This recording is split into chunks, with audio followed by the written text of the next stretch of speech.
بسم اللہ الرحمن الرحیم۔ معزز سامعین و ناظرین، السلام علیکم ورحمۃ اللہ وبرکاتہ۔ میں امید کرتی ہوں کہ آپ سب خیریت سے ہوں گے، خوشحال ہوں گے۔ میری دعا ہے کہ اللہ تعالیٰ آپ کو خوش اور آباد رکھے اور آپ پر اپنی رحمتیں نعمتیں نازل فرماتے رہے۔ ناظرین، آج کی میری اس ویڈیو کا موضوع ہے حضرت علی حجویری، جو کہ جنہیں حضرت داتا گنج بخش رحمۃ اللہ علیہ بھی کہا جاتا ہے۔ ان کی مکمل زندگی اور ان کی تمام معلومات ہے۔ اس سے پہلے کہ میں ویڈیو کا باقاعدہ آغاز کروں، تمام ناظرین جو میرے چینل پر نئے ہیں وہ کائنڈلی چینل کو سبسکرائب کر دیں اور بیل آئیکن کو پریس کر دیں تاکہ اپلوڈ ہونے والی ہر نئی ویڈیو کا نوٹیفیکیشن آپ کو ملتا رہے۔ ویڈیو کا موضوع ہے علی حجویری کی مکمل زندگی اور ان کے متعلق تمام معلومات۔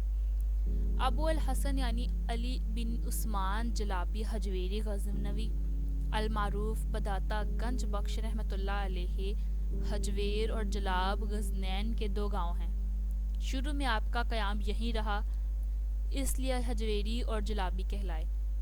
سلسلہ نسب حضرت علی مرتضیٰ کرم اللہ وجہہ سے ملتا ہے۔ روحانی تعلیم جنیدیہ سلسلے کے بزرگ ابو الفضل محمد بن الحسن ختلی رحمۃ اللہ علیہ سے پائی۔ مرشد کے حکم سے 1039 عیسوی میں لاہور پہنچے۔ کشف المحجوب آپ کی مشہور تصنیف ہے۔ لاہور میں بھاٹی دروازے کے باہر آپ کا مزار مرجع خلائق ہے۔ آپ کا پورا نام شیخ سید ابو الحسن علی حجویری ہے، کنیت ابو الحسن، لیکن عوام و خواص میں سب میں گنج بخش یا داتا گنج بخش، یعنی کہ داتا گنج بخش کا مطلب خزانے بخشنے والا کے لقب سے مشہور ہیں۔ آپ 400 ہجری میں غزنی شہر سے متصل ایک بستی حجویر میں پیدا ہوئے۔ آپ کے والد بزرگوار کا اسم گرامی سید عثمان جلابی حجویری ہے۔ جلاب بھی غزنی سے متصل ایک دوسری بستی کا نام ہے جہاں سید عثمان رہتے تھے۔ علی حجویری حضرت زید کے واسطے سے امام حسن کی اولاد سے ہیں۔ آپ کو اپنے دور میں بہت سے اساتذہ سے مستفید ہونے کا موقع ملا۔ طریقت میں آپ کے شیخ ابو الفضل محمد بن حسن ختلی ہیں۔ ان کے حالات قلم بند کرتے ہوئے فرماتے ہیں کہ طریقت میں میری ابتدا آپ رحمۃ اللہ علیہ ہی کے ساتھ ہے۔ تفسیر، حدیث اور تصوف تینوں کے آپ عالم تھے۔ تصوف میں آپ حضرت جنید کے مذہب پر تھے۔ حضرت شیخ حضری کے مرید اور حضرت سروانی کے مصاحب تھے۔ 60 سال تک مخلوق سے گم اور پہاڑوں میں گوشہ نشین رہے۔ زیادہ تر مقام جبل لگام پر تھا۔ میں نے آپ سے زیادہ بار رعب اور صاحب ہیبت کوئی شخص نہیں دیکھا۔ صوفیوں کے لباس سے ہمیشہ کنارہ کش رہے۔ ایک مرتبہ ان کا کہنا ہے کہ ایک مرتبہ میں آپ کو وضو کرانے کے لیے آپ کے ہاتھوں پر پانی ڈال رہا تھا کہ میرے دل میں خیال آیا کہ میں ایک آزاد آدمی ہوں۔ آخر میں ان پیروں کی کیوں غلامی کروں؟ جو قسمت میں لکھا ہے وہ ضرور پورا ہوگا۔ آپ نے فرمایا، بیٹا کو خیال تیرے دل میں پیدا ہوا ہے، میں اسے جانتا ہوں۔ ہر ایک کام کا ایک سبب اور ذریعہ ہوتا ہے۔ یہ خدمت اور ملازمت آدمی کی بزرگی کا سبب بنتی ہے۔ یہ ٹھیک ہے کہ حق تعالیٰ چاہتا ہے کہ تو ایک سپاہی زادے کو تاج شاہی پہنا دے۔ جس روز آپ کی وفات ہوئی تو آپ بانباں اور دمشق کے درمیان پہاڑوں پر واقع ایک گاؤں بیت الجن میں تھے اور آپ کا سر میری گود میں تھا۔ یہ تمام واقعہ ہے، یہ شیخ ابو الفضل کے متعلق ہے جو کہ علی حجویری بیان کر رہے ہیں۔ وہ کہہ رہے ہیں کہ آپ کا سر میری گود میں تھا، میرا دل سخت مضطرب اور تکلیف میں تھا، جیسے کہ ایسے محسن اور دوست کی علیحدگی سے خیال سے ہونا ہی چاہیے تھا۔ آپ نے فرمایا، بیٹا میں اعتقاد کا مسئلہ بیان کرتا ہوں، اگر تو اپنے آپ کو اس کے مطابق درست کر لے گا تو تیرے دل کی یہ تمام تکلیف دور ہو جائے گی۔ یہ بات یاد رکھ کہ اللہ عز و جل کوئی کام الٹ ٹپ نہیں کرتا، وہ تمام حالات کو ان کے نیک و بد کا لحاظ رکھ کر پیدا فرماتا ہے، یعنی کہ اس طرح کے حالات پیدا فرماتا ہے جو کہ اس کے بندوں کے لیے فائدہ مند ہوتے ہیں۔ تو اسی لیے تیرے لیے لازم ہے کہ خدا کے فعل میں اس سے جھگڑا نہ کر اور جو کچھ وہ کرتا ہے اس پر رنجیدہ نہ ہو۔ آپ نے ابھی اتنی بات فرمائی تھی کہ اب اپنی جان خداوند کریم کے سپرد کر دی۔ قصب روحانی کے لیے آپ حضرت علی حجویری نے شام، عراق، فارس، کوہستان، آذربائیجان، تبرستان، خوزستان، کرمان، کراسان، وراء النہر اور ترکستان وغیرہ کا سفر کیا۔ ان ممالک میں بے شمار لوگوں سے ملے اور ان کی صحبتوں سے فیض حاصل کیا۔ صرف خراسان میں جن مشائخ سے آپ ملے ان کی تعداد 300 ہے۔ ان کے بارے میں فرماتے ہیں کہ میں نے خراسان میں 300 اشخاص ایسے دیکھے ہیں کہ ان سے صرف ایک سارے جہان کے لیے کافی ہے، یعنی کہ وہ اتنی عظیم ہستیاں تھیں۔ اپنے زمانے کے جن بزرگوں سے آپ خاص طور پر متاثر ہوئے ان کے اسمائے گرامی یہ ہیں، ان کے بارے میں تاثرات بھی قوسین میں درج ہیں۔ شیخ محمد ذکی بن علا، اس زمانے کے سردار اور محبت کا شعلہ، شیخ القاسم سدسی پیر مجاہدہ، شیخ الشیوخ ابو الحسن، بہت سے بزرگ تھے جن سے یہ متاثر ہوئے تھے۔ یہ میں نے صرف کچھ چند بیان کیے ہیں۔ ان کے واقعے کے 2 اہم واقعات ان کے دور کے، اپنے تلاش و جستجو کے زمانے کا ایک واقعہ بیان کرتے ہوئے فرماتے ہیں کہ ایک دفعہ مجھے ایک مشکل پیش آئی۔ اس کے حل کے لیے میں نے بہت مجاہدے کیے مگر یہ مشکل حل نہ ہوئی۔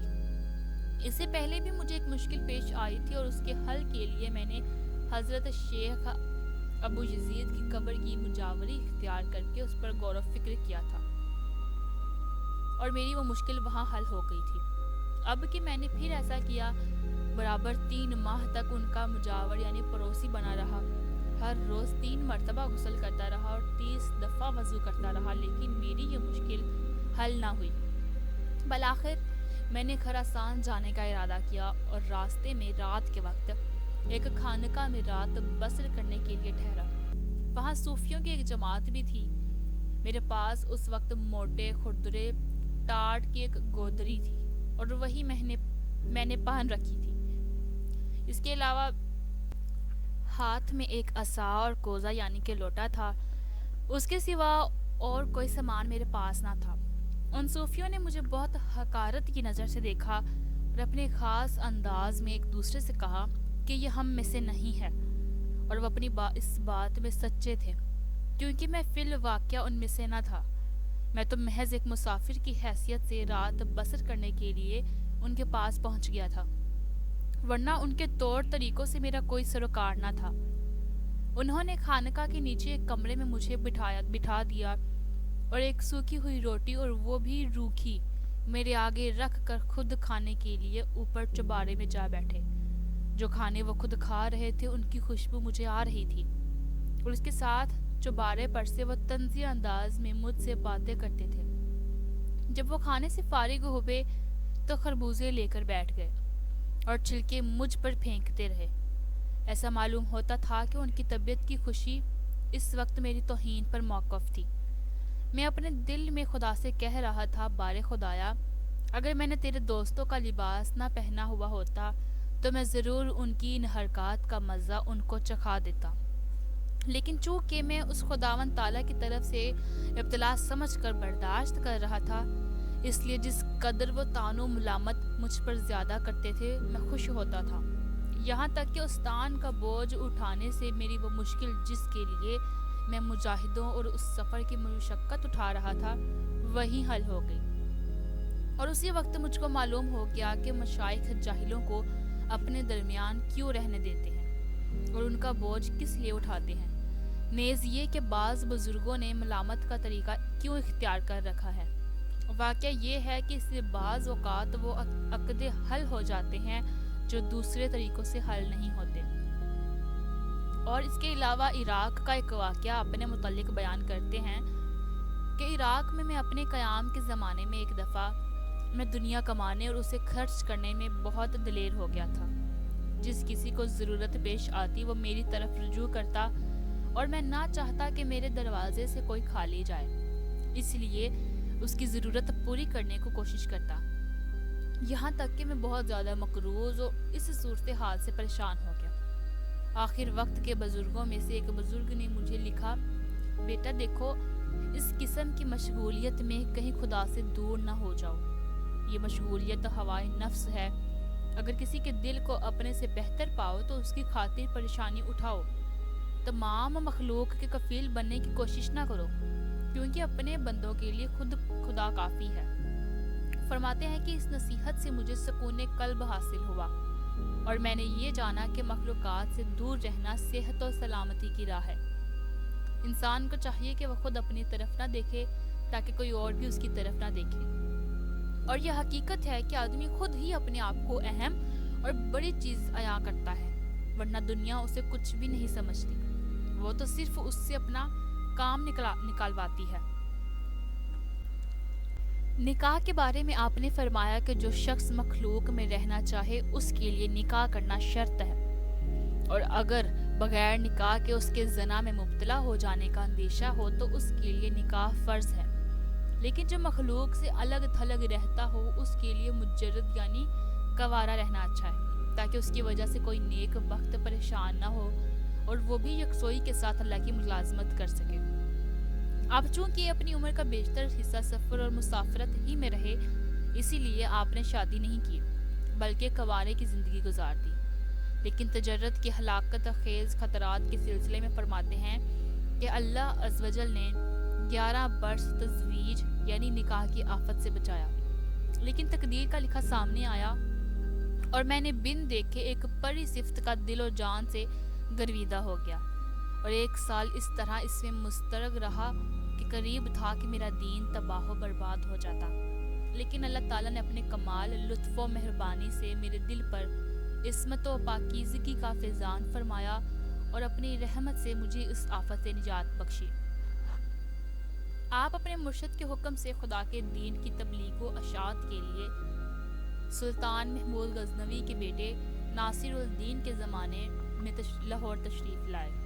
آپ سے پہلے آپ کے پیر بھائی حسین زنجائی اس خدمت پر مامور تھے، اس لیے جب آپ کو لاہور آنے کا حکم ہوا تو آپ فرماتے ہیں کہ میں نے شیخ سے عرض کیا کہ وہاں حسین زنجائی موجود ہیں، میری کیا ضرورت ہے؟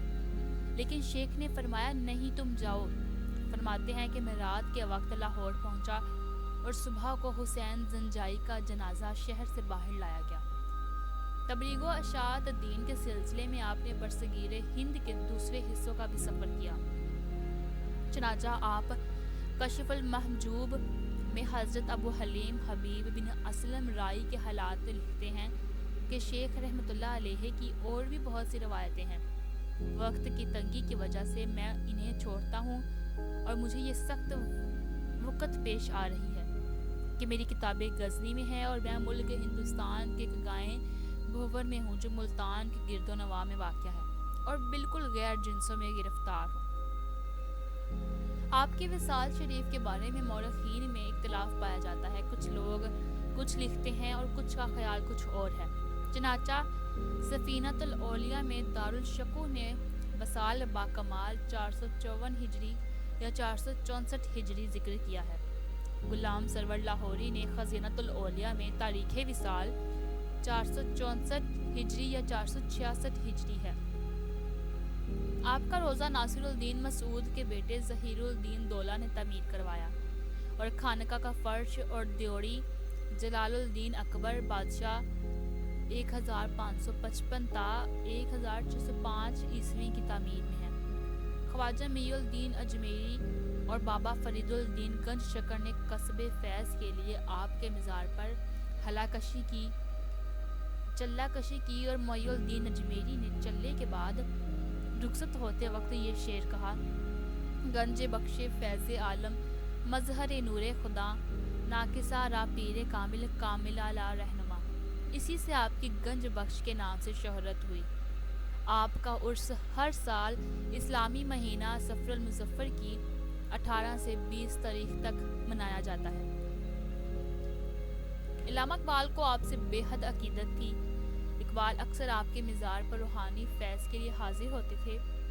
اقبال نے جب اپنا پہلا فارسی شعری مجموعہ اسرار خودی شائع کیا تو اس میں حکایت نوجوائے ازمرو کے پیشے حضرت سید مخدوم علی حجویری کے نام سے ایک باب شامل کیا۔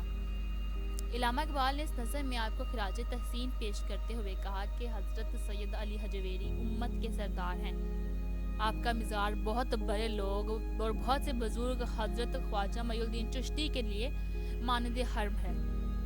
آپ فرمایا کرتے تھے کہ نفس کو اس کی خواہش سے دور رکھنا حقیقت کے دروازے کی چابی ہے۔ اور یہیں پر حضرت علی حجویری یعنی کہ داتا گنج بخش کے متعلق تمام معلومات ختم ہوتی ہے، اور امید کروں گی ناظرین کہ آپ کو آج کی ویڈیو اور آج کا موضوع پسند آیا ہوگا۔ اگر ویڈیو اچھی لگی ہو تو لائک، شیئر اور کمنٹ ضرور کیجیے گا، اور کائنڈلی چینل کو سبسکرائب کر دیں اور بیل آئیکن کو پریس کر دیں تاکہ اپلوڈ ہونے والی ہر نئی ویڈیو کا نوٹیفیکیشن آپ کو ملتا رہے۔ اپنی دعا میں یاد رکھیں۔ اللہ حافظ۔